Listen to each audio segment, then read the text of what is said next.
Welcome back to our YouTube channel Pathshala sir ji. तो जैसा कि आपने देखा था, हमने एसएसटी के पिछले वीडियो में किए थे ऑब्जेक्टिव्स एंड वेरी शॉर्ट। तो हम यहाँ पे करेंगे short answer type 1। So let's start. ये आपके एग्जाम के लिए यूजफुल होने वाला है, तो ध्यान दे के कीजिए। तो क्वेश्चन नंबर है 8। इसके पहले के क्वेश्चन हमने ऑलरेडी कवर कर चुके हैं। तो देखिए, explain the right to freedom with example. इसमें कहा गया है कि फ्रीडम्स के जो राइट्स हैं वो एक्सप्लेन करने हैं। तो फ्रीडम क्या होता है? सबसे पहले, अगर आप कहीं भी जा रहे हैं, कुछ कर रहे हैं अपने मर्जी से, तो वो क्या है आपके लिए फ्रीडम। और ऐसा फ्रीडम हमारे कंट्री में सबको मिला हुआ है। ओके, तो देखते हैं क्या लिखा हुआ है। 6 important fundamental rights. Fundamental rights क्या होते हैं? फंडामेंटल राइट्स 6 इम्पोर्टेंस हमको मिले हुए हैं। क्या क्या? कौन सा हम लोग कल्चर फॉलो कर सकते हैं, रिलीजियस फॉलो कर सकते हैं, राइट टू स्पीक है, राइट टू एजुकेशन है, हमको एजुकेशन मिलना है, वो सबका राइट्स है कि सब पढ़ सकते हैं और सब क्या कर सकते हैं। अगर कल्चरल राइट देखेंगे तो सारे धर्म को फॉलो कर सकते हैं। तो उसके अकॉर्डिंग 6 ऐसे डिवाइड हुए हैं। ठीक, अब उसके नेक्स्ट क्या है? Out of which right to freedom is important 1। Right to freedom उसमें से सबसे ज़्यादा इम्पॉर्टेंट है। क्यों? अगर आप कहीं पे भी जा रहे हैं या जो भी आप अपने अकॉर्डिंग कर रहे हैं, जो लीगल हो ना, इलीगल चीज़ नहीं करना है, तो वो क्या होता है? Right to freedom. तो ये 6 में से सबसे इम्पॉर्टेंट 1 ये है। तो क्या है? Every citizen has freedom to speech. आप जो भी बोल सकते हैं। Right to freedom, okay, expression. Expression and speech ना, आप क्या एक्सप्रेस कर रहे हो, आप क्या फील कर रहे हो वो आप दिखा सकते हो। क्या आप बोलना चाहते हो वो आप बोल सकते हो, उसमें आपको कोई रोकेगा नहीं। Right to assemble peacefully and freedom to form union, freedom to practise any religion, ये मैं बोली, और profession to carry on any occupation. अगर आप कुछ भी, आपको क्या बनना है ये आपके अकॉर्डिंग डिपेंड करता है कि आप क्या बनना चाहते हो, क्या करना चाहते हो। इसके लिए आपको कोई फोर्स नहीं करेगा कि आपको यही करना है, नहीं तुम यही काम करो या इसी टाइम करो, वो आपके अकॉर्डिंग होगा। और एग्जाम्पल में क्या लिखा है? Any citizens can select any employment. कोई सा भी जॉब जॉब कोई सा भी स्ट्रीम वो सिलेक्ट कर सकते हैं फॉर हिम और her according to his experience, quality and ability, qualification, अपने क्वालिफिकेशन के अकॉर्डिंग, अपने एबिलिटी के अकॉर्डिंग कि वो क्या कर सकते हैं, क्या उनका एजुकेशन रहा है, उसके बेसिस पे ही वो काम करेंगे। He can open any business, join any office, वो बिजनेस में भी जा सकते हैं। अगर जॉब ऑफ उनको चाहिए तो वो जॉब के लिए भी अप्लाई कर सकते हैं। नो गवर्नमेंट और any body can pressurise him. कोई उनको प्रेशर नहीं करेगा कि तुम यही चीज करो। ऐसे नहीं, बिजनेसमैन को तुम नहीं बोल सकते कि तुम जॉब ही जाके करो, या जॉब वालों को नहीं बोल सकते कि आप अपना बिजनेस ही ओपन करके बैठो, आप जॉब नहीं कर सकते। If any is deprived of it can go to the nearby police station or even he can go to the court. Only thing important is that job selected by person is not be illegal. ठीक है, वो illegal नहीं होना चाहिए। अगर ऐसा कोई कर रहा है, आपको कोई प्रेशर कर रहा है कि तुम ये नहीं करो, ये करो, तो आप क्या कर सकते हो? पुलिस स्टेशन में जाके कंप्लेन कर सकते हो उसके अगेंस्ट कि ये मेरे फ्रीडम के अगेंस्ट है। ठीक है, ओके। तो आप इसका आंसर ऐसे लिख सकते हैं और अच्छे से बता सकते हैं। नेक्स्ट है question number 9। Explain the dual system. Dual system क्या है और ये कब आया था, किसने लेके आया था, इसके अंदर क्या होता है? तो देखो answer, Lord Clive started dual system in 1765 by passing an act from 1765 to 1772. There was dual system, dual government in Bengal because there were two different authorities. अब देखो ये कहाँ अप्लाई हुआ है? बंगाल में। ये किसने लाया था? Lord Clive. पिछले हमने ऑब्जेक्टिव में ये किया है कि इन्होंने सबसे पहले, ये ब्रिटिश के हैं, ये इन्होंने क्या किया था? बंगाल में सबसे पहले स्टार्ट किया था ये डुअल सिस्टम। और इसमें क्या होता है? इसमें 2 डिफरेंट ऑथोरिटीज रहती है। इसका मतलब होता है 2 डिफरेंट हेड्स रहेंगे, ठीक है, एक चीज को संभालने के लिए। The British control the army. Britishers क्या कंट्रोल कर रहे हैं? आर्मी कंट्रोल कर रहे हैं। एंड द रेवेन्यू, रेवेन्यू जितने भी इनकम जनरेट हो रहे हैं, और जो आर्मी है, जितने भी सोल्जर्स वगैरह हैं, उनको कहाँ जाके क्या काम करवाना है, मतलब कहीं फाइट हो रहा है या कुछ भी, या जहाँ से इनकम जनरेट हो रही है, जो भी एग्रीकल्चर बेस्ड है, तो उन लोग क्या कर रहे हैं? ब्रिटिशर्स क्या कर रहे हैं? ये सारी चीजें उनके पास है। वाइल द नवाब, नवाब क्या होता है अभी बता रही हूँ आपको, वो suppose to look after the administration. In such situation, the Britishers has all the power but no responsibilities. अच्छा देखो, नवाब ना एक पोस्ट का नाम है, और इसमें क्या होता है, ये पोस्ट इन्होंने दी हुई थी इंडियंस को। ठीक है, जो नवाब्स होते थे ना वो इंडियंस के होते थे, इंडियंस पीपल्स होते थे, और जो ब्रिटिशर्स है वो ये कंट्रोल करते थे आर्मी और रेवेन्यू। और नवाब क्या करते थे ना, इसका ध्यान रखते थे, कैसे, मतलब रिस्पॉन्सिबिलिटी उनकी थी नवाब्स की, और जितना भी इनकम रेवेन्यू था वो किसका था, ब्रिटिशर्स का। इससे क्या समझ आता है, मतलब उन्होंने कोई रिस्पॉन्सिबिलिटी नहीं ली हुई है। अब रिस्पॉन्सिबिलिटी क्या चीज़ की होती है, अगर आप कहीं रूल कर रहे हो तो आर्मीज को भी तो फूड प्रोवाइड करना है, उनके अकॉर्डिंग उनको सैलरी प्रोवाइड करना है जो वो काम कर रहे हैं, सेफ्टी प्रोवाइड करना है, जहाँ की लड़ाई कर रहे हैं उनको लग रहा है तो उनको हेल्थ वाला भी तो देना पड़ेगा ना, ट्रीटमेंट, मेडिकल ट्रीटमेंट भी तो देना पड़ेगा। तो ये सब किसकी जिम्मेदारी थी, नवाब्स की।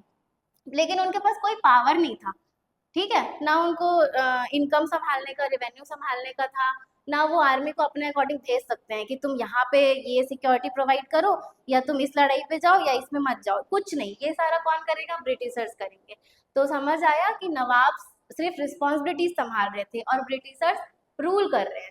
The right of collection of revenue was in hand of the company and they could keep the army for their security but their expenses would be paid by नवाब। देखो यहाँ लिखा है कि जितने भी उनके खर्चे थे वो नवाब पे कर रहे हैं, और जो सिक्योरिटीज वगैरह है आर्मी जो प्रोवाइड करती है वो किसको प्रोवाइड किया जा रहा है, ब्रिटिशर्स को। क्या लिखा है, causes of adopting the dual systems, following causes क्या है, first the company wanted to have full control over the revenue of Bengal but without bearing any responsibility.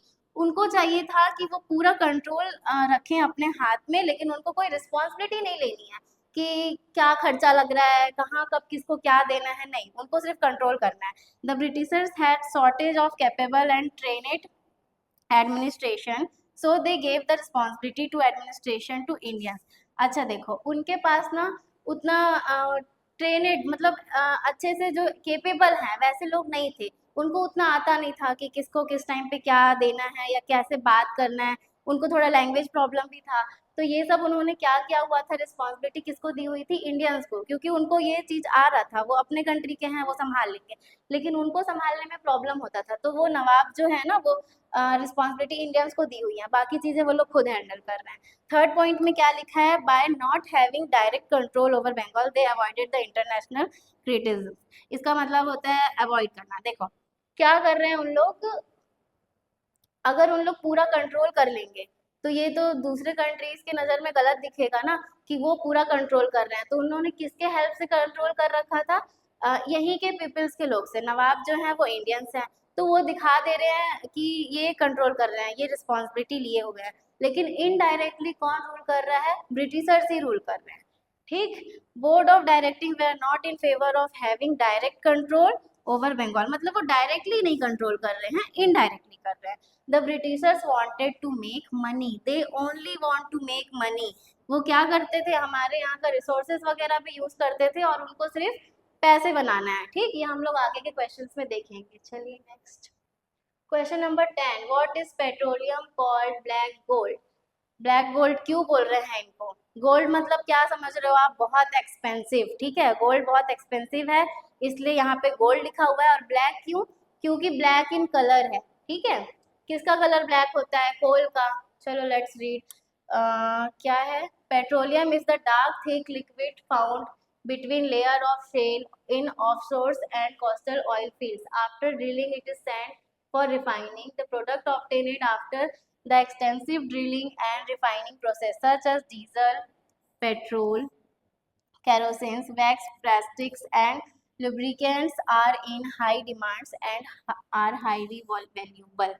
ठीक है, देखो जो ये पेट्रोल है इसका थोड़ा सा प्रोसेस दिया हुआ है कि कैसे उसको हम निकालते हैं जमीन से। ठीक है, और उसके बाद उसको रिफाइन करते हैं, फिर अलग अलग चीज़ें उन्हीं से बन जाता है, डीजल अलग, पेट्रोल अलग, कैरोसिन अलग। ठीक, ये सारे अलग अलग कैटेगरीज में डिवाइड हो जाती है, और ये क्या है, बहुत ही ज़्यादा वैल्यूबल होता है और बहुत ही डिमांड में होता है। ठीक, इनके बिना तो कुछ हो नहीं सकता। ये जो भी व्हीकल्स वगैरह यूज़ कर रहे हैं किससे हो रहा है, इसी से हो रहा है, तो इसलिए इसको क्या बोला गया है, ब्लैक गोल्ड। ठीक, ये याद रहेगा और याद रहना भी चाहिए। नेक्स्ट क्वेश्चन है question number 11, what is shifting cultivation, what are is disadvantage. Shifting cultivation क्या होता है और इसके डिसएडवांटेज क्या है। First of all, shifting cultivation कौन करता था, ये ट्राइबल्स यूज करते थे। ठीक, वो क्या करते थे ना शिफ्टिंग कल्टीवेशन में कि एक पर्टिकुलर एरिया में वो फार्मिंग कर रहे हैं, कुछ टाइम तक करते थे, कुछ ईयर्स तक, 1 2 3 ईयर्स के बीच में वो करते थे, वेजिटेबल्स या अपने खाने की चीज़ें लगाते थे, और उसके बाद क्या करते थे, वहाँ पे उस पूरा एरिया को बर्न कर देते थे और किसी और जगह शिफ्ट हो जाते थे, और वहाँ फिर वो एग्रीकल्चर करना स्टार्ट करते थे। ठीक है, क्यों? क्योंकि एक लैंड उतना फर्टाइल नहीं होता उस टाइम, उतने उनके पास नहीं था इक्विपमेंट्स की फर्टिलाइजर ला के डालें, ये करें वो करें, ऐसा उनके पास कुछ था नहीं। तो वो क्या करते थे, वो लैंड एरिया को हाँ छोड़ के दूसरे जगह करते थे, फार्मिंग करते थे। ठीक है, तो देखो shifting cultivation is a type of farming which agriculture activities are shifted from one field to another when the fertility of the soil of the farmer is diminished। okay, जैसे फर्टिलिटी है जो soil का, वो जब खत्म हो जाता था या कम हो जाता था, तो वो दूसरे जगह यूज करने लगते थे। इससे क्या बढ़ता है, डिसएडवांटेज क्या है इसके, डिफॉरेस्टेशन। अब देखो, वो एक जगह फार्मिंग कर रहे हैं, उसके बाद दूसरी जगह करने जा रहे हैं, तो लैंड उनको खाली थोड़ी मिलेगा, वो फॉरेस्ट सारे कट करेंगे, उसके बाद वहाँ पे फार्मिंग करेंगे। तो इससे डिफॉरेस्टेशन बढ़ा, पेड़ कट रहे हैं ज़्यादा, सॉइल इरोशन हो रहा है। ठीक, small patches for cultivation not sufficient for feeding large population. अब देखो इससे क्या क्या होता है, अब वो लोग बार बार ऐसे जगह चेंज करेंगे, तो ऐसा तो नहीं है कि वो बहुत बड़े एरिया को कवर कर ले, छोटे छोटे एरियाज में ही करेंगे, तो ये पूरा सफिशिएंट नहीं है। अगर बहुत सारी पॉपुलेशन है, उनको फूड प्रोवाइड करना है, तो वो सफिशिएंट नहीं है, वो कुछ थोड़े लोगों के लिए थोड़े टाइम के लिए सफिशिएंट है। ठीक, और इससे सॉइल इरोशन भी बढ़ता है। ठीक है, okay next question, question number 12, what is passport and what is visa. ये तो ऐसे जनरल नॉलेज है, आपको पता भी होना चाहिए। पासपोर्ट कौन जारी करता है, खुद की गवर्नमेंट। ठीक, जहां आप रह रहे हो, जिस कंट्री में रह रहे हो वहां की गवर्नमेंट, और वीजा जहां आपको जाना है या जहां आप जिस कंट्री जाओगे वो करती हैं। ठीक है, वो है मतलब आपको बना के देंगी वीजा।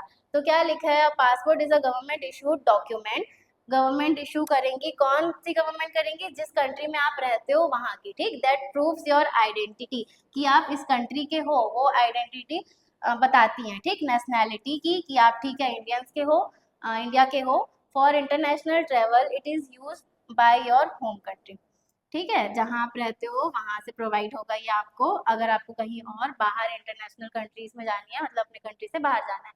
और वीज़ा क्या है, वीज़ा एन ऑफिशियल परमिट, ये एक परमिट है। ठीक, कि आप उस कंट्री में जाके वहाँ कुछ टाइम रह सकते हो। ठीक है, ये वहाँ का स्टैंप वगैरह उसमें लगा रहता है। Issued by a foreign country, जहाँ आप जाओगे foreign country, that grants you permission to enter and stay for a specific purpose and duration, often stamped inside your passport। Stamp लगा रहता है वहाँ। ठीक, मोस्टली स्टैम्प लगा रहेगा उसमें, और आपको परमिशन दे रहे हैं कि आप किस काम से जा रहे हो, कितने दिन रुक सकते हो। We can not go to any country just by having a passport, we have to take permission from there which we call visa. आप ऐसे भी किसी कंट्री में नहीं जा सकते कि अगर वो आपको परमिट नहीं कर रहे हैं, अगर आपको वीज़ा प्रोवाइड नहीं कर रहे हैं, तो आप वहाँ जाके ऐसे रह के घूम के नहीं आ सकते। आपने ऐसे सुना भी होगा बहुत, कि बहुत सारे जगह के लिए वीज़ा चाहिए और बहुत सारे जगह के लिए नहीं चाहिए। ठीक, ऐसे एड्स आते रहता है कि यहाँ आप बिना वीज़ा के जा सकते हो। ओके नेक्स्ट क्वेश्चन क्या है, what is the importance of agriculture in India. Agriculture का इम्पोर्टेंट क्या है हमारी कंट्री में, ये तो एग्रीकल्चर बहुत इंपॉर्टेंट है, क्योंकि most of the people engaged हैं एग्रीकल्चर में। ठीक, और उसके बाद आते हैं ये सारे जॉब बिजनेस वगैरह। तो इंडिया का क्या है, India is an agriculture country, क्योंकि यहाँ फार्मिंग से ही ज़्यादा रिलेटेड है, ज़्यादा क्या है, फार्मर्स हैं यहाँ। In India 65% of people engage, देखो 65% आउट ऑफ 100 इंगेज हैं किसमें, एग्रीकल्चर में। एग्रीकल्चर कितना कंट्रीब्यूट करता है हमारे जीडीपी में, 26%। ठीक है, और to India food security and also provide a variety of raw materials for industries. इससे क्या होता है, एक फूड सिक्योरिटी मिलता है, जो भी अनाज वगैरह ग्रो कर रहे हैं उससे। और रॉ मटेरियल्स एंड इंडस्ट्री कैसे बोल सकते हैं हम लोग, अगर सपोज कहीं पे फार्मिंग हो रहा है कॉटन का, तो वो कहाँ जाएगा, वो इंडस्ट्रीज में जाएगा, उससे क्या होगा, क्लॉथ्स वगैरह बनेंगे। तो ये बेनिफिट हुआ कि रॉ मटेरियल्स भी पहुंचाया जा रहा है इससे इंडस्ट्री के लिए। ठीक, नेक्स्ट है question number 14, what was the effect on India forest region due to the policies of British company। British company जो जो पॉलिसीज वगैरह लाती थी, उससे हमारे कंट्री को क्या इम्पेक्ट पड़ा है, उसके बारे में देखते हैं, ठीक। फॉरेस्ट में mostly, let's read. British company had destroyed the natural resources of India very badly.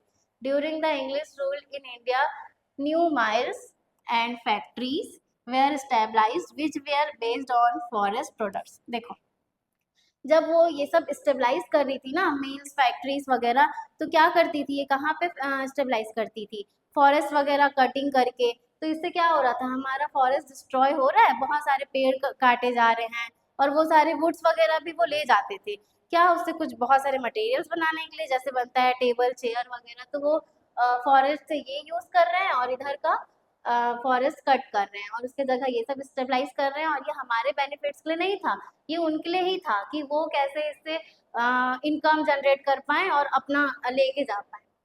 Woods which we found in Indian forest were used to new railway tracks. Wood were does not sorry were sent to industries of England also. So deforestation was done rapidly. Tribes were living in the forest used to zoom agriculture. अच्छा देखो यहाँ तक वो लोग क्या कर रहे थे, यहाँ रेलवे ट्रैक्स उन्होंने ही बनाए हैं। तो आपने सुना होगा कि ब्रिटिशर्स ही सबसे पहले यहाँ रेलवे ट्रैक्स बनाए हैं। तो ये तो ठीक है, बेनिफिट तो है एक साइड से देखा जाए तो, क्योंकि इतना डेवलप नहीं था इंडिया, उन्होंने रेलवे वगैरह ट्रैक बिछाया पूरा।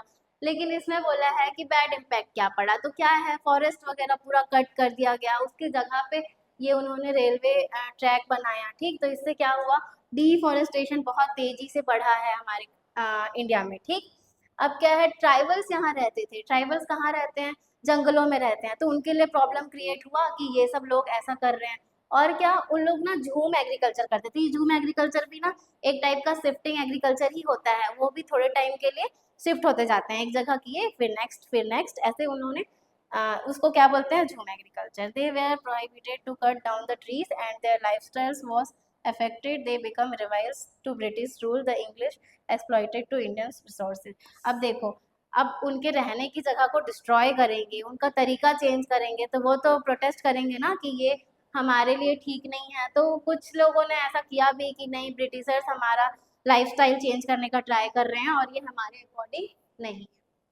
क्वेश्चन नंबर 15 है, differentiate between renewable resources and non renewable resources.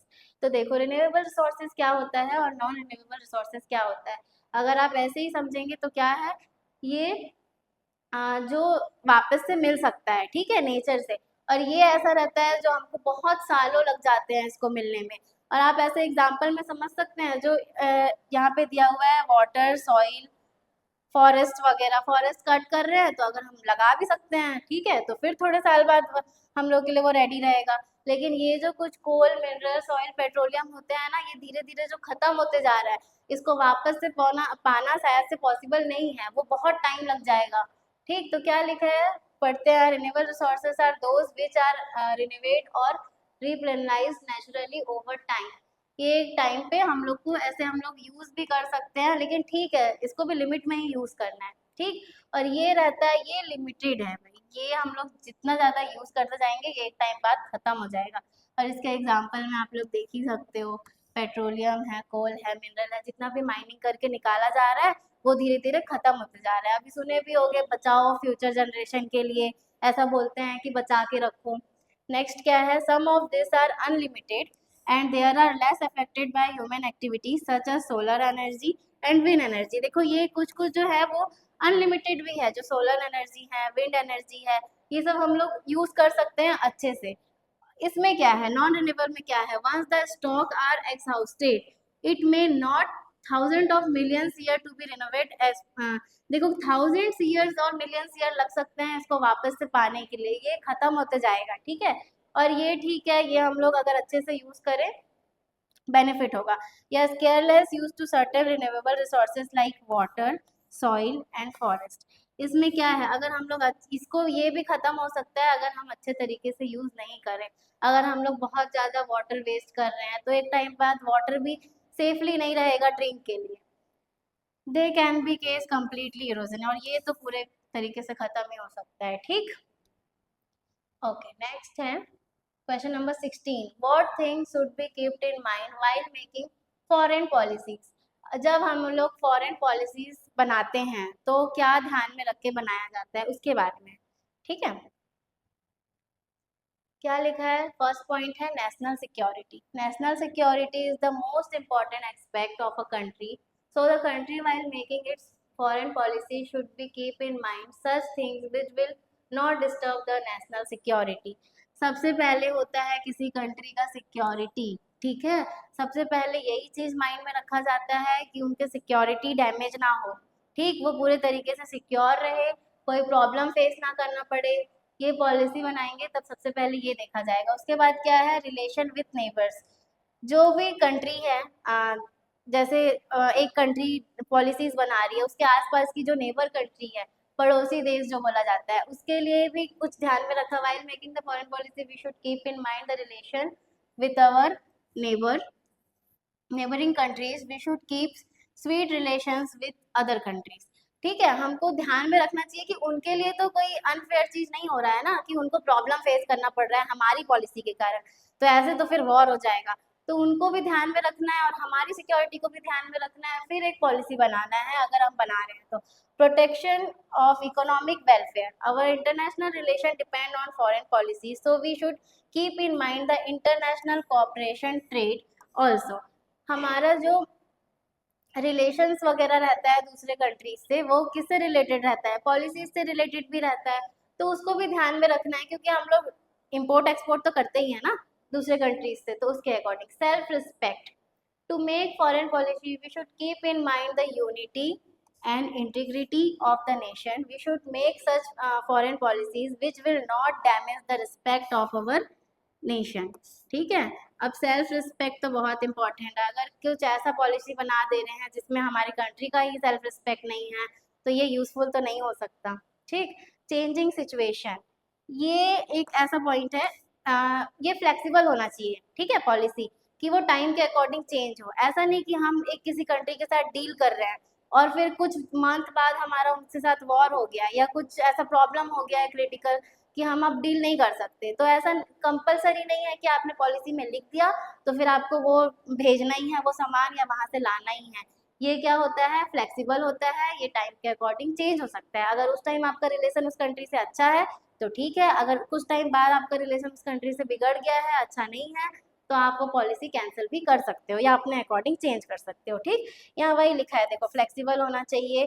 और क्या, अगर आज फ्रेंड्स है और कल एनिमीज वगैरह में कन्वर्ट हो जाते हैं, कुछ वॉर का सिचुएशन आ जाता है, तो क्या वो पॉलिसी चेंज होगा उसके अकॉर्डिंग, ठीक। अब हम लोग नेक्स्ट वीडियो में ट्राई करेंगे लॉन्ग आंसर करने का, ठीक। और आई होप आप लोग अच्छे से पढ़ाई कर रहे होंगे और ये आपके एग्जाम के लिए बेनिफिट हो। Thank you dear students.